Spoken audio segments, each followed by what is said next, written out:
Bienvenidos a este segundo bloque de Poder y Dinero aquí en Americano Media. Estamos con Santiago repasando la agenda global donde aparecen en el horizonte ya no nubarrones, sino hechos, eventos muy concretos que lamentablemente ponen en evidencia problemas de liderazgo, problemas de consistencia en la política exterior y la política doméstica de los Estados Unidos y sobre todo consecuencias en el bolsillo, porque no son temas que están desacoplados de la vida cotidiana, al contrario, todo esto termina impactando en el bolsillo de los norteamericanos en particular y en general o naturalmente de la economía global.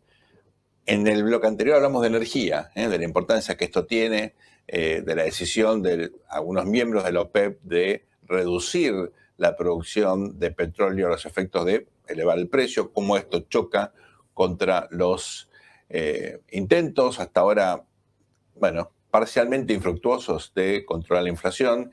Hay alguna evidencia de que, por lo menos en términos de creación de empleo, los últimos datos muestran una desaceleración en los Estados Unidos.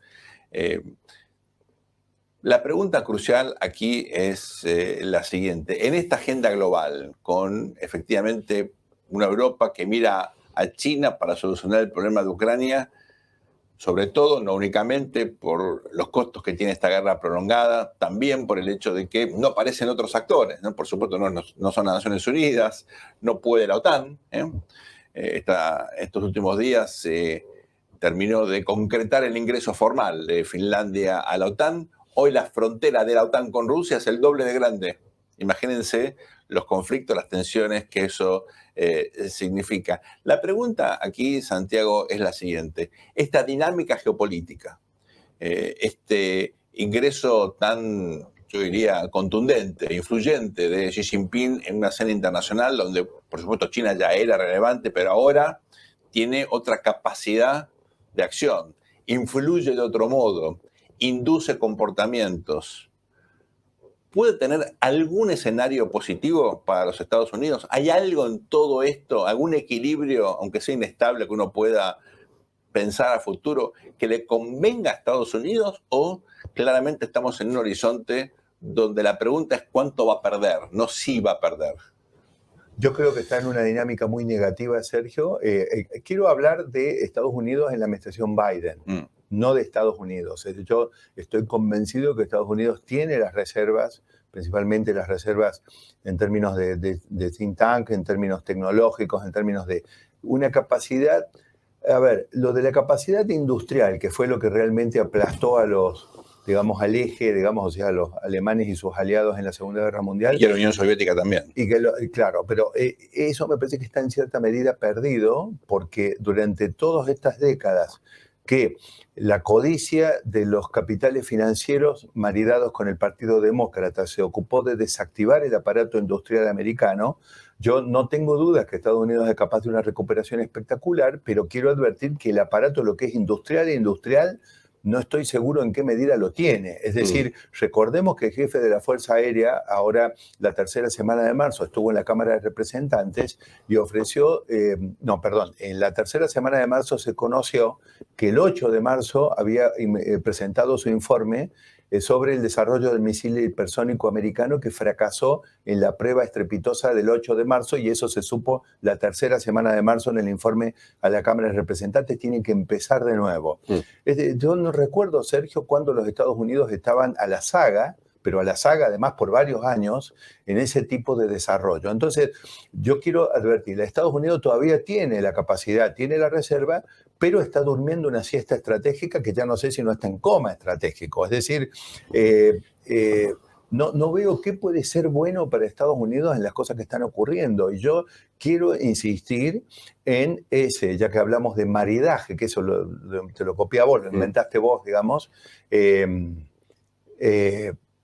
entre China y Rusia, porque cuidado que los chinos vienen enfrentando a Estados Unidos, pero noten ustedes que Estados Unidos desde la Segunda Guerra Mundial fue el grandote que te apaleaba en cualquier lugar si vos te portabas mal. Recordemos, se le ocurrió a un demente que había armas de destrucción masiva en Irak, no les importó el Consejo de Seguridad, ahí no eran importantes las instituciones, cosa que ahora acusan a Putin de lo mismo. Fueron, invadieron Irak, 1 millón de muertos, centenares de miles de civiles muertos, inocentes, no había armas de destrucción estratégica. Esto demuestra que Estados Unidos obviamente afirmó su dólar, su supremacía sobre un poder militar, que hoy no es el poder militar absoluto. Y China jamás se atrevió a desafiar a Estados Unidos en ese plano. Pero resulta que China se ha conseguido a uno, ahora que es Putin, que está dispuesto a eso.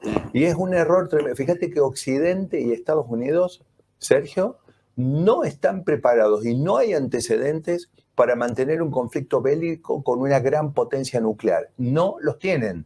Y está claro que no saben qué hacer con Rusia, porque le mandan 7 tanques a Ucrania, le mandan... Pero verdaderamente todo el mundo sabe que lo único que va a terminar esto es que sí, van a morir algunos rusos, pero van a morir mucho más ucranianos. Por supuesto. Entonces, mientras tanto, Europa con el gas caro, el aparato productivo alemán, francés, todos destruidos. Es decir, yo te digo, Sergio, yo creo que no hay nada demasiado favorable en el contexto internacional hoy para Estados Unidos, pero Estados Unidos todavía está ahí y me parece que la batalla cultural contra el debilitamiento del sistema político de los Estados Unidos por toda esta infiltración de estas ideas que tanto le gustan a Fabián, que son izquierdosas, que son de esta cultura woke y todo eso, es lo que verdaderamente está causando daño. Ahora, hay una reserva que son las ideas conservadoras.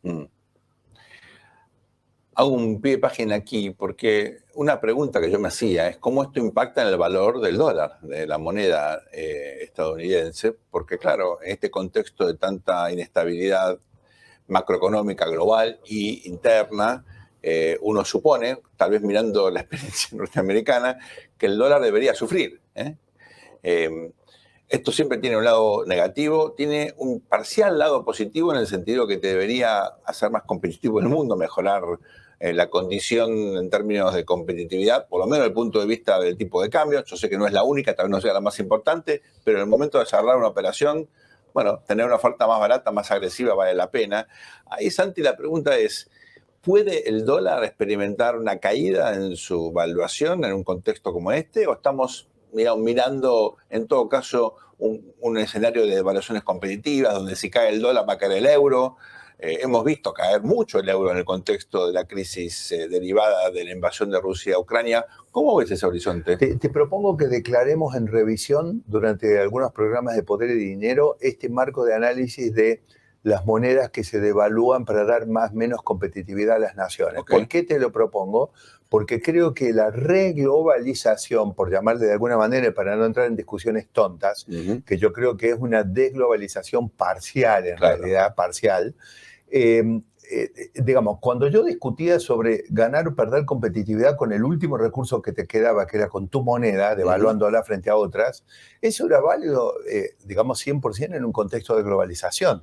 ¿Te acordás cuando China devaluó, de repente te devaluaba Brasil, te hacía? Entonces, los países iban acomodando en un escenario de globalización general cómo se presentaba la competitividad de su sistema económico frente al resto. Ahora, en la medida en que yo esto lo he puesto en jaque y está todo el sistema hackeado por toda clase de restricciones, si no sos amigo no invierto acá o no comercio con vos, todo esto por supuesto en contra de las normas de la Organización Mundial de Comercio. No, el GATT yo diría que ya pasó a ser letra más muerta, no sé, está peor que los manuscritos del Mar Muerto, Sergio, pero en ese contexto, Sergio, me parece que si vos devaluás o no devaluás un poco más, un poco menos tu moneda, es relativo, porque vos rompiste las reglas de la globalización.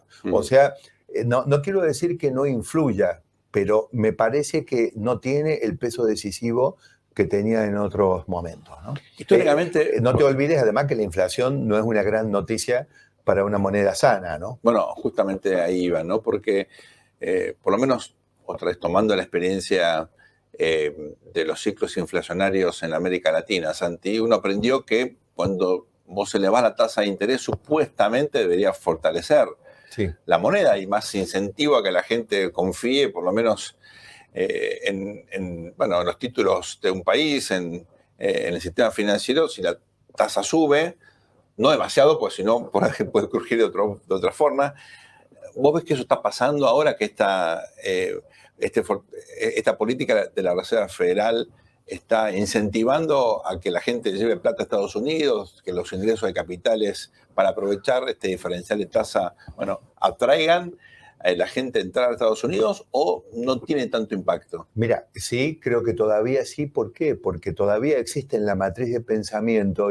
Yo, por ejemplo, todavía digo, intuitivamente digo, mejor voy a Estados Unidos. Si voy a decir flight to Claro, quality, vamos a Estados Unidos. claro. Ahora, nosotros acá que estamos obligados a ofrecer a nuestra audiencia un análisis a fondo y una visión, digamos, no dejándonos llevar ni por la desinformación, ni por las noticias falsas, ni por la fake news, ni nada por el estilo, tenemos que reflexionar de que Estados Unidos está en jaque. No obstante, Estados Unidos tiene todavía un activo, una reserva, tiene un soft y un hard power que hace que uno todavía dice, muy bien, vamos a confiar en el dólar, pero no te olvides que has tenido a Brasil en el marco de los BRICS esta misma semana. Mirá las cosas que estamos repasando Yendo a todavía, China, ¿no? Es así. impactando a hacer negocios en otra moneda que no es el dólar. Vamos a ir a este tema después de esta muy breve pausa, Santi, si te parece bien, porque yo creo que es una de las cosas que a mí más me preocuparon, por lo menos revisando la agenda regional. No se vayan, luego de esta breve pausa volvemos con más Poder y Dinero aquí en Americano Media.